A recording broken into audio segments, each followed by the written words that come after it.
Rais wa Marekani Donald Trump amesema tukio la ufyatuaji wa risasi lililotokea wakati wa hafla ya chakula cha jioni cha waandishi wa habari katika White House lingeweza kuzuilika endapo mradi wa ukumbi huo wa kisasa ungekuwa umekamilika kwa wakati. Akizungumza kufuatia tukio hilo, Trump alieleza kuwa uwepo wa ukumbi huo ungeimarisha udhibiti wa wageni na kupunguza uwezekano wa watu wenye nia mbaya kupenya katika hafla nyeti za serikali. Aidha, alitoa wito wa kuondolewa kwa vikwazo vya kisheria vinavyochelewesha utekelezaji wa mradi huo, akisisitiza kuwa rasilimali fedha tayari zipo. Kwa mujibu wa maelezo yake, tukio hilo limeweka bayana mapungufu katika mifumo ya usalama ya Ikulu, na hivyo kuna ulazima wa kuchukua hatua za haraka kuboresha miundombinu ya usalama kupitia ujenzi wa ukumbi wa kisasa wenye teknolojia ya hali ya juu. Gharama za mradi huo zinakadiriwa kufika kati ya dola milioni 200 hadi milioni 400 za Kimarekani, jambo ambalo hapo awali lilizua mjadala wa upinzani kutoka kwa baadhi ya wananchi. Kwa upande wa vyombo vya usalama, maafisa wa ulinzi pamoja na jeshi wameeleza kuwa ujenzi huo unaweza kuwa hatua muhimu katika kuimarisha usalama wakati wa matukio makubwa yanayofanyika Ikulu. Wakati huo huo,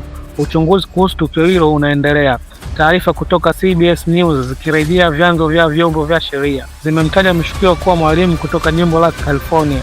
Mtu huyo aliyetambulika kama Cole Allen ameripotiwa kuwa alikuwa akifanya kazi katika taasisi ya C2 Education iliyopo Torrance na aliwahi kutunukiwa tunzo ya mwalimu bora wa mwezi Desemba 2024. Mamlaka husika zinaendelea na uchunguzi wa kina ili kubaini chanzo cha mazingira ya tukio hilo, huku hatua zaidi za kuimarisha usalama katika maeneo muhimu ya serikali zikitarajiwa kuchukuliwa hatua.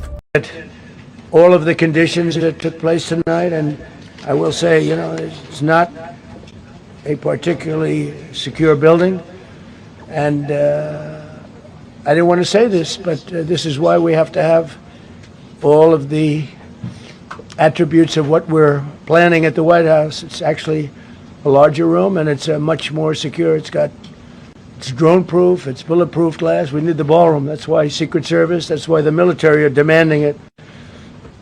They've wanted the ballroom for 150 years for lots of different reasons, but today's a little bit different because today we need levels of security that probably nobody's ever seen before. But everyone owes a tremendous debt of gratitude to the courage of law enforcement, the law enforcement, and working with the DC police, and we just spoke with the mayor. And when we're finished, the